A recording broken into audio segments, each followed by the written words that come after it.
Hello, District 279 families. I'm going to be making a short video here today just to talk through what's going on with the attendance boundary change process in the Osseo area schools and to launch this channel, let you know what plans are for the future. If you're not aware, the district has been working for some time on adjusting its boundaries. A lot of this is being driven by the new elementary school that's being built in the northwest part of the district. Also, with the closure of Crestview and just general overcrowding in certain buildings, this has been something they've been working on for some time. So these scenarios were unveiled and mailed out to parents on January 14th via email. They do have a site here. I have it noted below, district279.org/boundaries for the four scenarios that they're presenting in detail. They also do have a tool where you can type in your address and see how you may be currently impacted at your location for both the elementary and the middle school levels.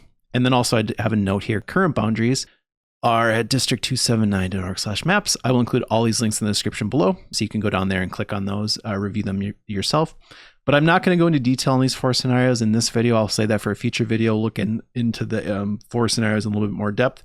I do have the two existing boundaries here just so you can see. I know these are going to be way too small to see the details, what elementaries are in each of these different areas. That said, you can see some how things will change, how things will potentially stay the same. So for example, Farrenbrook here, that's the one part of that is those students are going to move to the new elementary school in the fall of 2026. So you can see this area here. So you'd see in this scenario too, that would stay the same. In this one here, those students in this area would move to Rush Creek or Rice Lake, one of the two.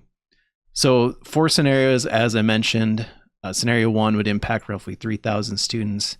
Scenario two, 2,100 students, more staying the same here.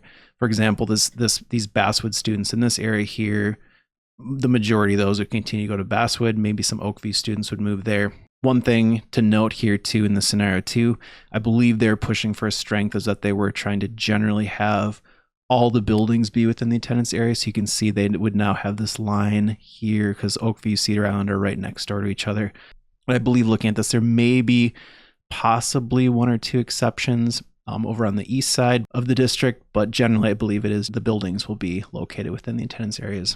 Scenario three, this is definitely a major change, 3,700 students impacted there. Some things to call out on this one. If you look relative to the elementary school map, a lot of change in this area, a lot of change in this area too. These students here moving from Maple Grove Middle School over to Northview. There's some areas here going to Maple Grove Middle School, some going to Osseo Middle. These then going to Osseo Middle, going to Brooklyn Junior, and then also going to Northview here. And then scenario four, this is the one that impacts the least students, but they've noted too that given the number of students here that would be moving, they would have to evaluate where certain students are going, I believe by 2028. So this is one too where this would be a temporary change effectively, and they have to revisit in the future. A couple of notes on dates as well, just included here. So the district is looking for that initial feedback from families, members of the community by February 7th. So if you've not yet done that, please go submit that. I've got that noted also below. Click the link, put your feedback into the Google form or Google Doc that they've created for that. They will be presenting revised scenarios by March 2025, and they've indicated as well, at least per the school board meeting that I just watched today on the 21st, that there will be then additional opportunities for feedback to be provided and then potentially additional scenarios presented after that. Currently, final decisions are slated to be made by May 2025, and then the new boundaries would go effectively a year and a half roughly later in the fall of 2026. So why is this so important?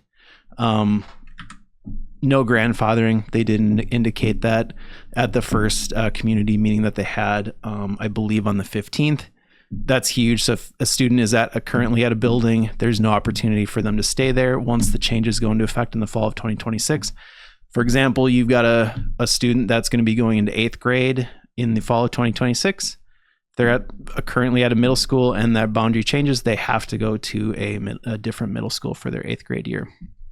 They've also indicated in tandem with that, no new in-district transfers until 2027. So not even an opportunity to request, to keep the student at their current location.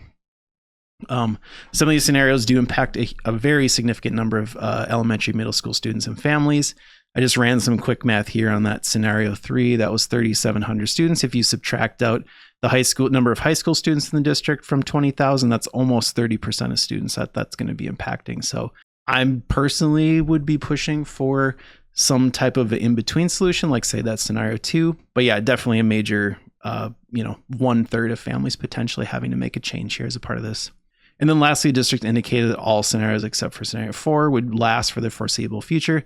So it is critical that we as parents, whether we currently have students in the district, we will have students in the district in the future, or if you are a resident of the Osseo district, that you are having your voice heard by the district, your opinion is submitted through that Google Doc, and the school board is seeing that.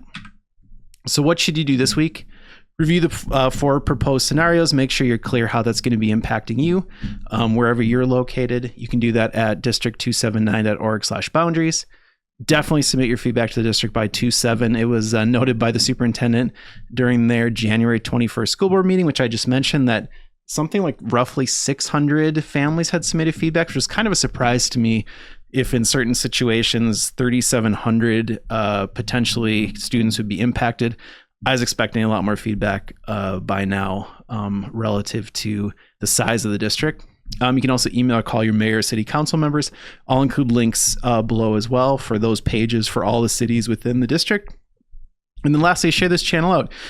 You can go to district279families.org. That'll take you directly to the YouTube channel. You can also give this video a like. You can add a comment below. That always helps get more visibility on YouTube with the algorithm there. And yeah, don't forget to come back soon for more videos. I'm going to be going into more depth on those scenarios in the future. I am planning on going to the community meeting that's going to be taking place on Thursday, the 23rd at Maple Grove Middle School. I have a list of questions I'm going to be asking there. I'll try to bring those back to the channel here in a future video as well, get those answers out there. And yeah, thank you so much for tuning in, and I will see you all in a future video.